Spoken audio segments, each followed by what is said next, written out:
مرجان رات کو نیند کی دوائیں لے کر سوئی تھی، اس لیے صبح بہت دیر سے اس کی آنکھ کھلے۔ کروٹ بدلتے ہی نظر سائڈ ٹیبل پر گئی، جہاں ایک خاک لفافہ موجود تھا۔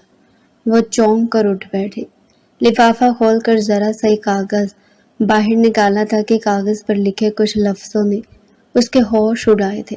یہ کیسے ممکن تھا؟ باسل اس کے ساتھ یہ سب کیسے کر سکتا تھا؟ نفی میں سر ہلاتے اس نے ان کاغذات کو ویسے ہی اندر واپس کر دیا تھا۔ وہ ایک لفظ ہی اس کی روح پر زخم لگا دینے کے لیے کافی تھا۔ بہت دیر تک وہ اپنی جگہ بیٹھی رہی، اور جب اٹھی تو اس فیصلے کے ساتھ کہ اب مزید اسے یہاں نہیں رکنا تھا۔ الماری سے سوٹ کیس نکال کر اپنا سامان پیک کرتے ہوئے اپنے آنسوؤں پر قابو پا رہی تھی۔ تم نے بھی وہی کیا باسل جو ہمارے قبیلے کے دوسرے مردوں کی روایت ہے۔ میں تو تمہیں پڑھا لکھا سمجھی تھی باسل، لیکن تم نے بھی میرے دامن پر داغ لگا دیا۔ آنسو پوچھتے سارا سامان سمیٹ کر وہ کمرے سے باہر نکلی تو سامنے لالا کھڑا تھا۔ میران لالا پر نظر پڑتے مرجان کے ہوش اڑے تھے۔ میران کے ہاتھ میں موجود بندوق نے اسے بتا دیا تھا کہ آنے والے لمحوں میں کیا ہونے والا ہے۔ اس نے تیزی سے اپنے پیٹ پر ہاتھ رکھا تھا، جہاں پہلے ہی چاقو کا گھاؤ موجود تھا۔ کافی حد تک زخم بھر چکا تھا، لیکن درد کی کچھ ٹیسیں ابھی بھی باقی تھے، اور اب ایک بار پھر اس کا لالا بندوق اٹھائے اس کے سر پر کھڑا تھا۔ مرجان کی آنکھوں سے آنسو بہنے لگے تھے۔ موت آسان تھی اس ذلت سے جو اسے سارے قبیلے نے، اس کے گھر کے مردوں نے اور خاص کر باسل نے دی تھی۔ وہ باسل جو اس کی محبت کا امین تھا، اس کے دامن پر بے اعتباری کا داغ لگا چکا تھا۔ اب سانس لینے کے سوا زندگی میں شاید کچھ بچا بھی نہیں تھا۔ اس لیے مرجان نے خاموشی سے ہاتھ ڈھیلے کیے اور آنکھیں بند کر کے کھڑی ہو گئی۔ میران نے پسٹل لوڈ کی، لیکن اس سے پہلے کہ گولی چلتی مرجان کی ماں کے سامنے آ کر کھڑی ہو گئی۔ خدا کے واسطے اپنی ہی بہن پر یہ ظلم نہ کرو، کوئی غلطی نہیں ہے اس کی، پھر بھی تم لوگ اسے سزا دینے پر تل گئے ہو۔ سامنے سے ہٹ جاؤ ماں، پشتون قوم کی بیٹی ہو کر اس نے ہماری غیرت پر ضرب لگایا ہے، اسے کسی صورت معافی نہیں ملے گی۔ میران غضب سے للکارا تھا، اور مرجان کے ہاتھ پاؤں تھر تھر کانپنے لگے تھے۔ وہ ایک معصوم سی لڑکی تھی جو ایک بہت بڑے جال میں پھنس چکی تھی، اور اب اپنے ہی گھر والوں کے ہاتھوں عزت کے نام پر اس کا قتل ہونے جا رہا تھا۔ اگر تو نے میرا دودھ پیا ہے تو مرجان کو جانے دے یہاں سے۔ چلے جائے گی وہ اپنے شوہر کے پاس، نہیں آئے گی پلٹ کر کبھی یہاں، اور دوبارہ کبھی تم لوگوں کی عزت پر کوئی بات بھی نہیں آئے گی۔ جانے دے میری بیٹی کو۔ گلبانو نے ہاتھ جوڑ کر بیٹے سے مرجان کی زندگی کی دہائی مانگی تھی۔ ماں کے پھیلے ہوئے دوپٹے کو دیکھ کر میران نے آنکھیں میچی تھی اور رخ بدل دیا تھا۔ کہہ دو اسے کہ دوبارہ اس گھر میں قدم نہ رکھے، اس کی وجہ سے قبیلے میں جو بدنامی ہو رہی، اس کے بعد ہمارا زندہ رہنا محال ہو گیا ہے۔ ابھی تو بات قبیلے کے سردار کے پاس نہیں پہنچی، ورنہ وہ خود آ کر اسے موت کے گھاٹ اتارتا۔ مرجان کی رحم دلی پر گلبانو نے فوراً ہی مرجان کو وہاں سے بھگایا تھا۔ جا بیٹی، باسل کے پاس چلی جاؤ، وہ تیری حفاظت کرے گا، تجھ سے محبت کرتا ہے، وہ تجھے کبھی رسوا نہیں کرے گا۔ گلبانو نے پچھلے راستے سے مرجان کو اپنے وفادار ڈرائیور کے ساتھ بھگایا تھا، اور اس بات سے مطمئن ہو گئی تھی کہ مرجان باسل کے ساتھ محفوظ رہے گی۔ اس بات سے بے خبر کہ صبح سویرے جو چند کاغذات مرجان کے نام پر گرائے تھے وہ باسل نے بھجوائے تھے۔ مرجان نے ماں کو کچھ نہ بتایا، گاڑی میں بیٹھ گئی اور ڈرائیور کو شہر جانے والے راستے پر چھوڑنے کا حکم سنا دیا۔ لیکن بی بی جی، باسل نوشیروانی کا علاقہ تو دوسری طرف ہے، شہر جانے والے راستے پر آپ کیا کریں گی؟ تم سے جو کہا ہے بس اتنا کرو حیدر۔ مرجان لاشاری نے اپنے آنسو کو اندر دبایا تھا اور سختی سے حکم دیا تھا۔ وہ بلوچ قبیلے کی بیٹی تھی، کسی طور کمزور نہیں پڑ سکتی تھی۔ نہ اس نے اپنی ماں کو کاغذ پر لکھا ہوا طلاق کا لفظ سنایا تھا، اور نہ ہی اسے اب باسل سے مل کر کسی طرح کی رحم کی امید مانگنی تھی۔ اسے اپنا سفر خود طے کرنا تھا، وہ سفر جس میں وہ اب بالکل تنہا تھی۔ حیدر نے اسے شہر جانے والی سڑک پر اتار دیا تھا اور وہاں سے گاڑی میں بیٹھتے وہ دوبارہ اس شہر پہنچ گئی تھی جہاں سے کچھ دنوں پہلے وہ اپنی بدنامی سمیٹ کر واپس اپنے قبیلے اپنے علاقے پہنچی تھی۔ پرانے ہاسٹل میں تو اسے کوئی جگہ دلانے والا نہیں تھا، اسی لیے اس نے ایک دوسرے ہاسٹل میں کمرہ لیا اور خاموشی سے خود کو کچھ دن کے لیے اس کمرے میں قید کر لیا۔ زندگی کے اس سے کیا ہو گئی تھی اسے خود بھی سمجھ نہیں آیا تھا۔ 2 سال پہلے جب وہ پہلی بار اس شہر میں آئی تھی تو سب کچھ بالکل مختلف تھا، دل خوشیوں سے بھرا ہوا تھا۔ وہ اپنے قبیلے کے شاید دوسری یا تیسری لڑکی تھے جسے پڑھائی کے لیے شہر آنے کی اجازت ملی تھی۔ اس کا لالا میران لاشوری اسے خود ہاسٹل چھوڑ کر گیا تھا اور اس نے اپنی تعلیم کی شروعات کی تھی، اس بات سے بے خبر ہو کر کہ یہ شہر اس جیسی سیدھی سادھی اور معصوم لڑکی کے لیے نہیں ہے۔ ہاسٹل آ کر دوسرا ہی دن گزرا تھا کہ اس کی دوستی ماہنور سے ہو گئی تھی۔ وہ ایک غریب لڑکی تھی جو پڑھائی کے لیے شہر آئی تھی اور اپنے حالات بدلنا چاہتی تھی۔ مرجان اور ماہنور روم میٹ تھے، اس لیے دونوں کے درمیان ہر گزرتے دن کے ساتھ دوستی ہوتی چلی گئی۔ مرجان نے تو دھیرے دھیرے سارے ہی ہاسٹل کو اپنا دیوانہ بنا لیا تھا۔ وہ نہ صرف دیکھنے میں خوبصورت اور پیاری تھی بلکہ اس کی عادت اور اخلاق سب سے منفرد تھا۔ ہاسٹل کی لڑکیوں کے پیچھے اپنی جان لٹا دینا، ہر کسی کی ضرورت میں پیش رہنا مرجان کی فطرت میں تھا۔ ماہنور کی تو اس نے زندگی ہی بدل دی تھی، جو خود کھاتی وہ اسے کھلاتی، اپنا سارا کیش اس کے حوالے کر دیتی اور اسے کسی چیز کی کمی نہ ہونے دیتی۔ دھیرے دھیرے ماہنور اور مرجان 2 جسم ایک جان کے نام سے مشہور ہو گئے۔ پورا ہاسٹل ان کی دوستی کی ضمانت دینے لگا۔ ہاسٹل کی زندگی بہت مختلف اور خوبصورت تھی۔ مرجان پہلی بار اپنے علاقے اپنے قبیلے سے باہر نکلی تھی، اس لیے یہاں آتے اس نے کافی ساری دوستیاں کر لی تھی۔ ماہنور کانفیڈنٹ لڑکی تھی، اس نے مرجان کے اندر بھی کانفیڈنس پیدا کر دیا تھا۔ یوں 6 مہینے میں مرجان پوری طرح بدل گئی۔ اگر کچھ نہ بدلا تو اس کی نرم دلی اور اس کی محبت تھی۔ ایگزام سے نزدیک تھے، فرسٹ سیمسٹر سر پر تھا اور ماہنور پورا وقت مرجان کا لیپ ٹاپ لیے بیٹھی رہتی تھی، جبکہ مرجان خود موبائل فون کے ذریعے اسٹڈی کرتی تھی۔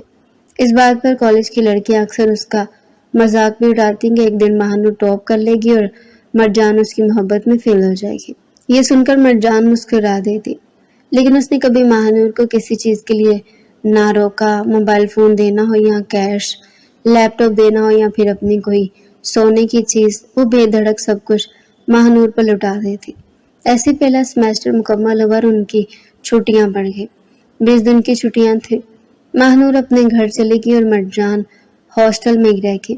اس کا فی الحال اپنے قبیلے واپس جانے کا کوئی ارادہ نہیں تھا، کیونکہ اسے اچھی طرح معلوم تھا کہ وہ جیسے قبیلے واپس جائے گی اس کے چچا اس کے بابا پر پریشر ڈالیں گے اب مرجان کی شادی کر دی جائے۔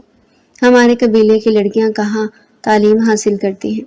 پہلے بھی اس کے بابا نے سب کے خلاف جا کر ہی اسے شہر بھجوایا تھا، اسی لیے اس نے قبیلے جانے کا ارادہ کیا تھا اور ماہنور کے بغیر ہی ہاسٹل میں گزارا کر رہے تھے۔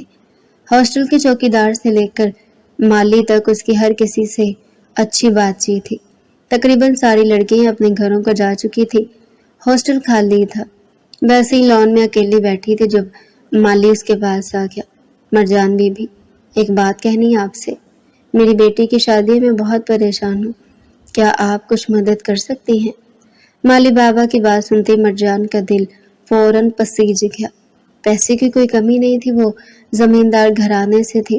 جی، اس کے اپنے پاس بہت سارا پیسہ اور زیور ہمیشہ موجود رہتا تھا۔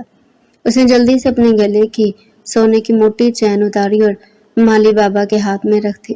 آپ اسے فروخت کر کے شادی کا خرچہ اٹھا لیجیے گا۔ مسکراتے ہوئے مرجان نے انہیں ساتھ بیٹی کی شادی کی مبارکباد دی تو مالی بابا کی آنکھوں میں آنسو آ گئے۔ آپ بہت ہی پیاری اور محبت کرنے والی بیٹی ہیں، میں آپ کا یہ احسان ہمیشہ یاد رکھوں گا۔ مالی بابا جا چکے تھے اور مرجان کے دل میں سکون بھر گیا تھا۔ دوسروں کی مدد کر کے اسے ہمیشہ ایسی ہی خوشی ملتی تھی۔ شام تک وہ یوں ہی ہاسٹل میں بے مقصد ٹہلتی رہی اور پھر شام کے وقت اس کے پاس جائشہ کی کال آنے لگی۔ جائشہ اس کی ہاسٹل میٹ تھی اور وہ کسی ہوٹل میں پھنس گئی تھی۔ پیسے کم پڑ گئے تھے اور اس نے دوستوں کو ٹریٹ دے دی تھی، اسی لیے وہ مدد کے لیے مرجان کو کال کر رہی تھی۔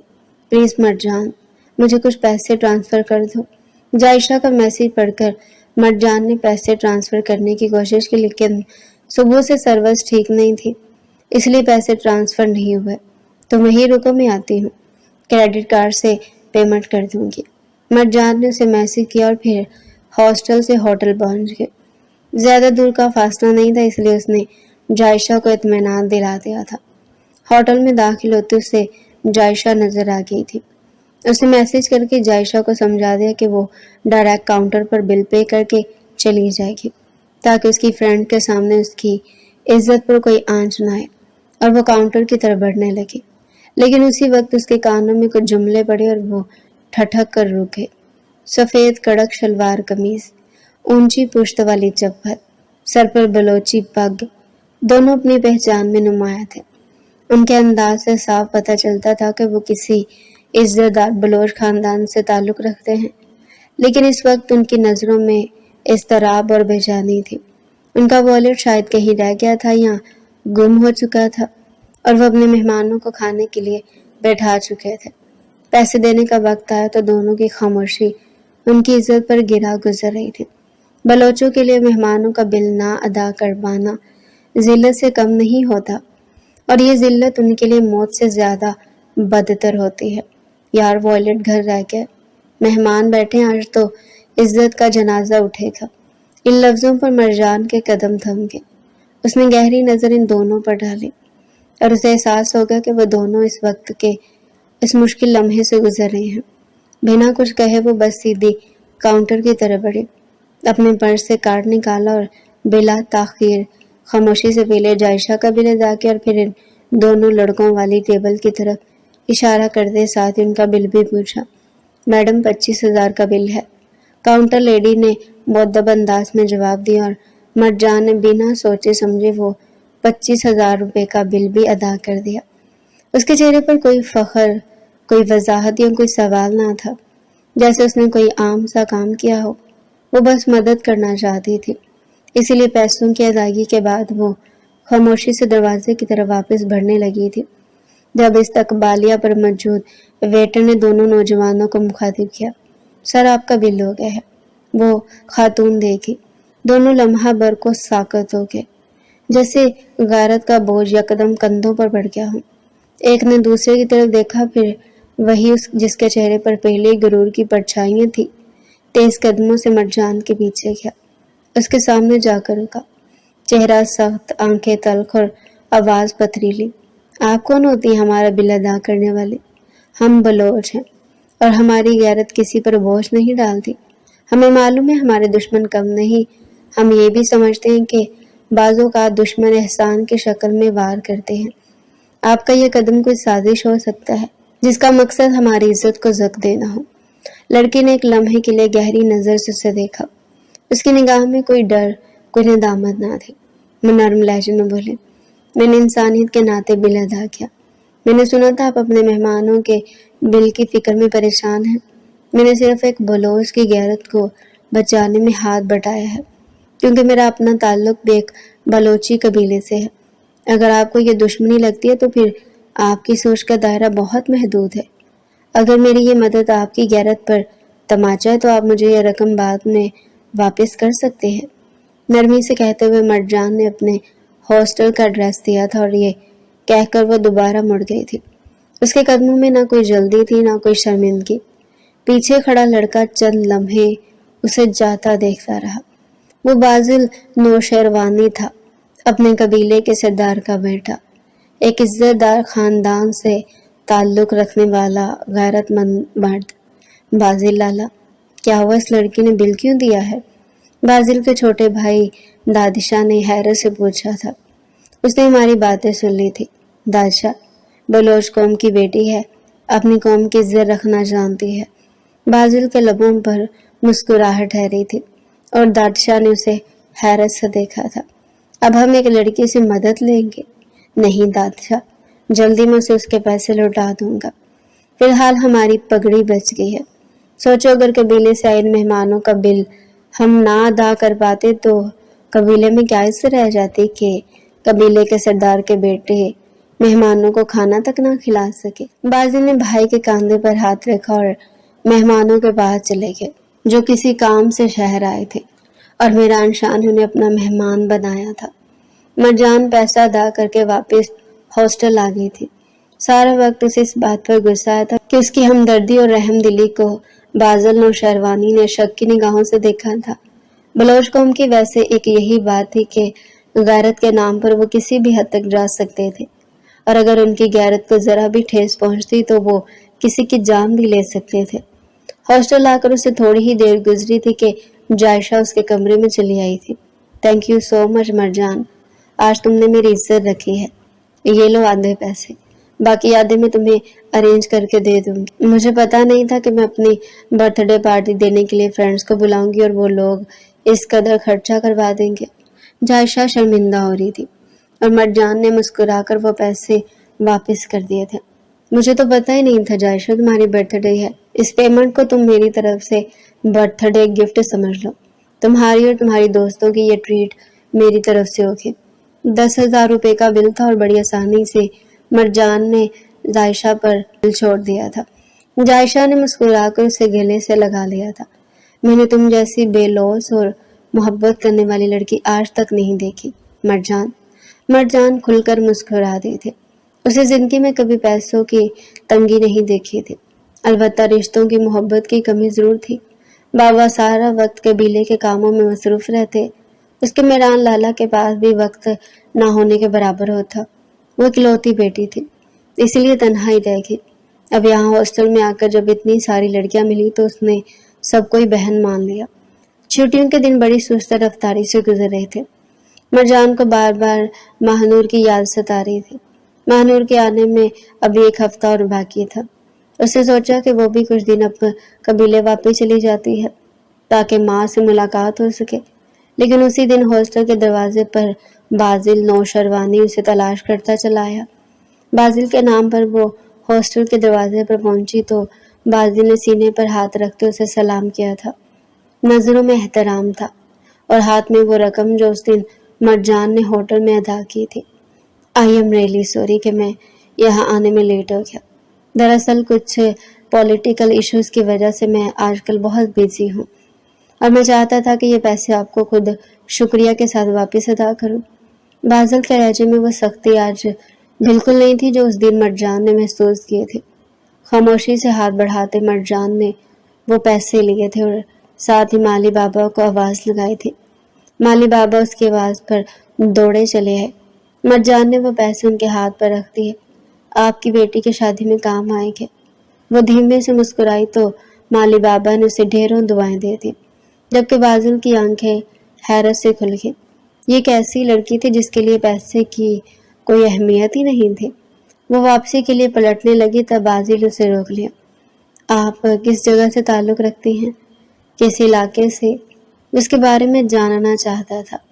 مرجان لاشاری نے اسے اپنے قبیلے اور بابا کے بارے میں بتایا تو بازل نوشروانی حیران رہ گیا۔ اس کے اور مرجان کے علاقے کے درمیان زیادہ فاصلہ نہیں تھا، وہ لوگ قریب قریب ہی بستے تھے۔ آپ کو کسی بھی چیز کی ضرورت ہو مرجان تو آپ مجھ سے رابطہ کر سکتی ہیں۔ بازل نے اسے اپنا کارڈ پکڑایا تھا اور واپسی کے لیے مڑ گیا تھا۔ مرجان نے اسے جاتا ہوا دیکھا۔ آج تک مرجان کی زندگی میں کبھی کسی مرد نے قدم نہیں رکھا تھا۔ یہ پہلی بار تھا جب اس کے دل کو کوئی چھو کر گزرا تھا۔ بازل نوشروانی کا نرم لہجہ اور آنکھوں میں جو احترام تھا اس نے مرجان کے دل میں عجیب سے جذبات پیدا کیے تھے۔ وہ کارڈ سنبھالے واپس اپنے روم میں چلی آئی تھی۔ اس کا اگلے دن واپس اپنے علاقے جانے کا ارادہ تھا، لیکن رات کو ہی ماہنور واپس آ گئی تھی۔ اسے دیکھ کر وہ حیران رہ گئی۔ تم تو ابھی 1 ہفتے بعد آنے والی تھی، اتنی جلدی کیسے آ گئی؟ یار بس ماما کی طبیعت وہاں بہت خراب تھی اور پیسے بالکل نہیں تھے۔ میں نے سوچا کہ شہر آ کر ہی کچھ بندوبست کر لوں۔ یہ ماما کی ایک چھوٹی سی سونے کی بالیاں یہ فروخت کر دوں گی تو شاید کچھ حالات سنبھل جائے۔ ماما کے علاج کے لیے پیسے بھجوانے ہیں۔ وہاں پر تو بھائی اور بہن ہیں جو ماما کو دیکھ لیں گے، لیکن مجھے پیسوں کا انتظام کرنا ہوگا۔ ماہنور کی آنکھوں میں نمی دیکھ کر مرجان کا دل دکھنے لگا تھا۔ اس نے فوراً ہی اپنے ہاتھ سے بریسلٹ اتار کر ماہنور کے حوالے کیا تھا۔ مہنور کی آنکھوں سے آنسو بہنے لگے تھے۔ شکریہ تمہارا، کیا میں ایک فون کر سکتی ہوں تمہارے موبائل سے؟ تمہیں تو پتا میرے پاس کریڈٹ نہیں ہوتا۔ آنسو پوچھتے اس نے مرجان سے اجازت مانگی اور بنا سوچے سمجھے مرجان نے اسے اپنا موبائل فون پکڑا دیا۔ لیپ ٹاپ بھی دے دو، سوچ رہی ہوں کہ آن لائن کوئی جاب تلاش کر لیتی ہوں۔ مہنور کے کہنے پر مرجان نے اپنا موبائل فون اور لیپ ٹاپ اس کے حوالے کیا اور خود وہیں لیٹ کر اسے باتوں میں مصروف ہو گئی۔ اسے بازل کے بارے میں بتانے لگی اور لیپ ٹاپ یوز کرتے کرتے مہنور بازل کا قصہ سننے لگے۔ کچھ دیر بعد وہ فارغ ہوگی تو مسکرا کر مرجان کو چھیڑنے لگے۔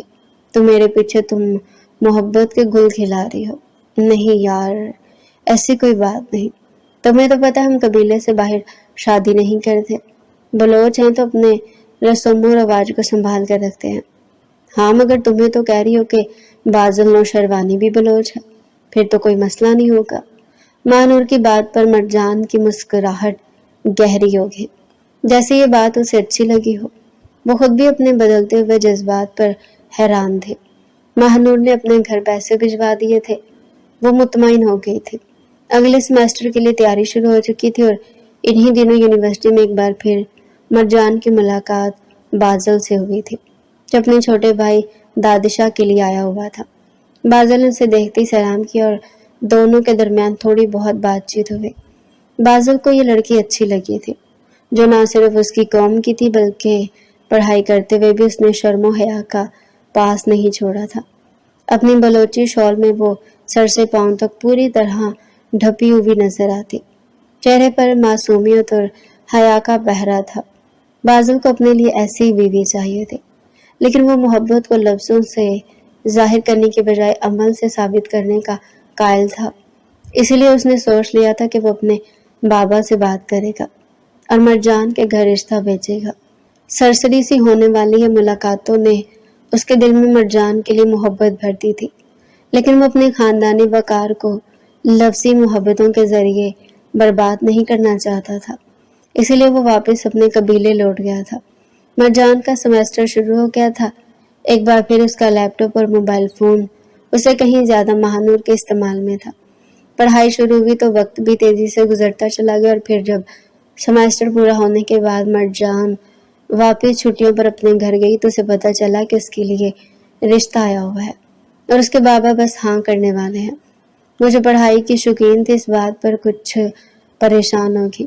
بابا میں پڑھنا چاہتی ہوں، قبیلے کے مرد تو پڑھائی کے خلاف ہے، میری پڑھائی رک جائے گی۔ اس کی بات پر اس کے بابا مسکرا دیے۔ تمہاری پڑھائی نہیں رکے گی، ہم ان لوگوں سے پہلے ہی بات کر چکے ہیں۔ لڑکا بلوچ اچھے قبیلے سے ہے، پڑھا لکھا ہے، شہر میں کاروبار بھی کرتا ہے اور پولیٹکس میں بھی ہے۔ جلد اس کا کیریئر عروج پر ہوگا اور تمہارا مستقبل سنور جائے گا۔ ہم چاہتے ہیں کہ کسی ایسے لڑکے سے تمہاری شادی ہو، ہم انہیں زبان دے چکے ہیں۔ تم آ گئی، اب منگنی کی رسم ادا کرنی ہے، اس دن ہم تمہیں لڑکا بھی دکھا دیں گے۔ ویسے تو ہمارے یہاں پر رسم نہیں ہے، لیکن ہم نے تمہیں اتنی آزادی دی ہے، اسی لیے چاہتے ہیں کہ تم منگنی والے دن ایک بار لڑکے کو بھی دیکھ لو۔ بابا کے آگے وہ خاموش ہو گئی تھی، لیکن خود بخود بازل نوشیروانی کا چہرہ اس کی آنکھوں کے سامنے آ رہا تھا۔ ایک انجانی سی محبت تھی جو دل میں پنپ چکی تھی، لیکن اب بابا کے آگے وہ اس بارے میں کچھ نہیں کہہ سکتی تھی، کیونکہ اس کے اور بازل کے درمیان باقاعدہ ایسی کوئی بات نہیں ہوئی تھی، بس 3-4 ملاقاتیں تھیں اور کچھ نہیں۔ وہ خاموشی سے تیار ہوئی اور سر جھکا کر بیٹھ گئی۔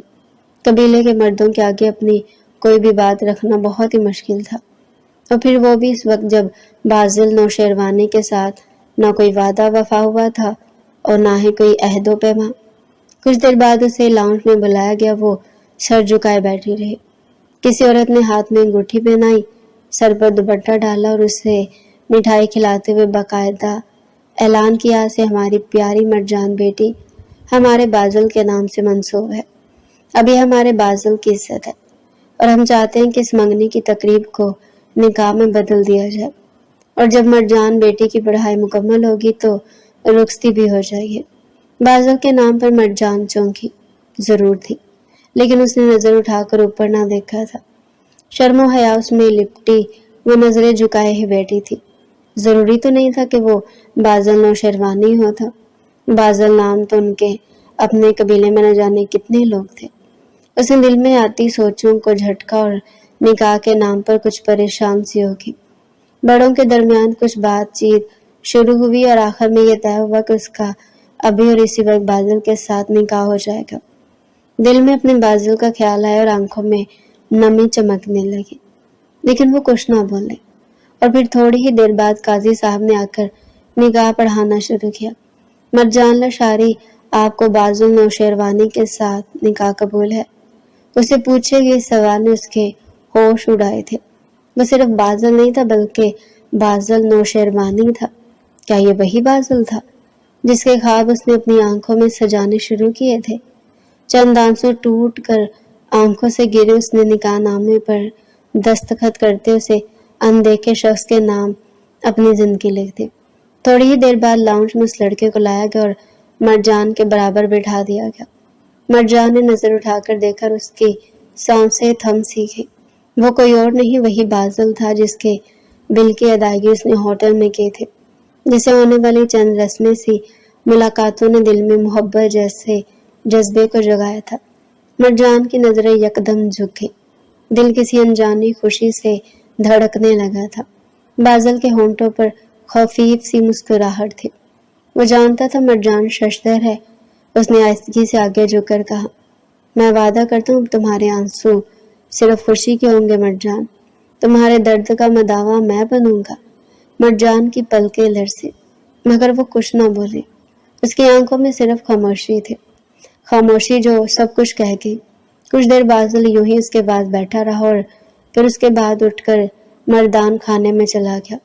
دوبارہ بازل پلٹ کر اس کے پاس نہیں آیا تھا۔ بازل کے گھر والے بھی جا چکے تھے، جبکہ مرجان اپنی اس خوش قسمتی پر حیران تھی۔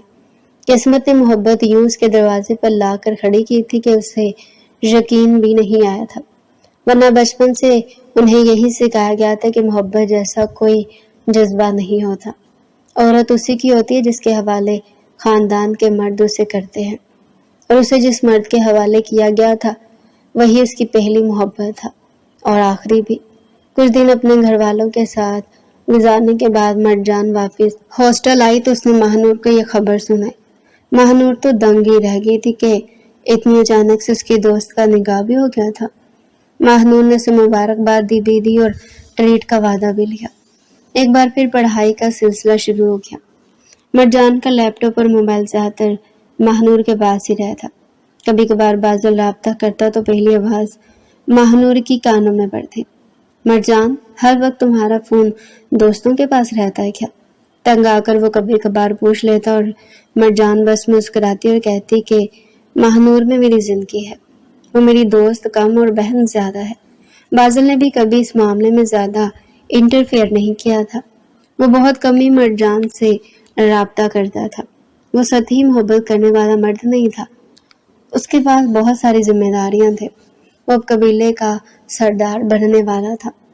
پولیٹیکل پارٹی میں بھی اس کی حیثیت مضبوط ہو چکی تھی اور ساتھ ہی ساتھ شہر میں کاروبار بھی سنبھال رہا تھا۔ اسی لیے اس کا اور مرجان کا تعلق بہت لیا دیا سا تھا۔ پھر اس کا ماننا تھا کہ رخصتی کے بعد ہی مرجان پوری طرح اس کی ہو۔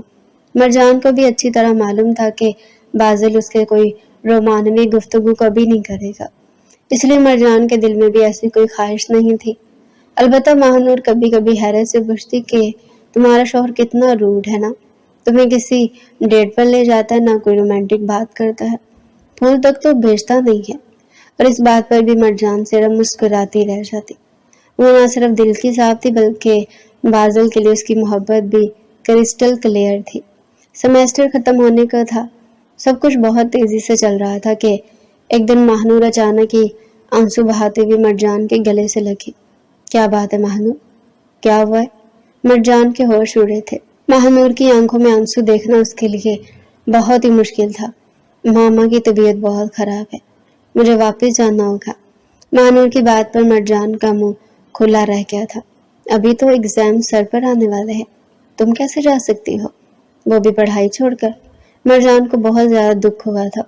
میرا جانا بہت ضروری ہے مرجان، لیکن جانے سے پہلے میں بس اتنا کہنا چاہتی ہوں کہ جانے انجانے مجھ سے جو کچھ بھی ہوا اس کے لیے مجھے معاف کر دینا۔ نہ جانے وہ کس بات کی معافی مانگ رہی تھی۔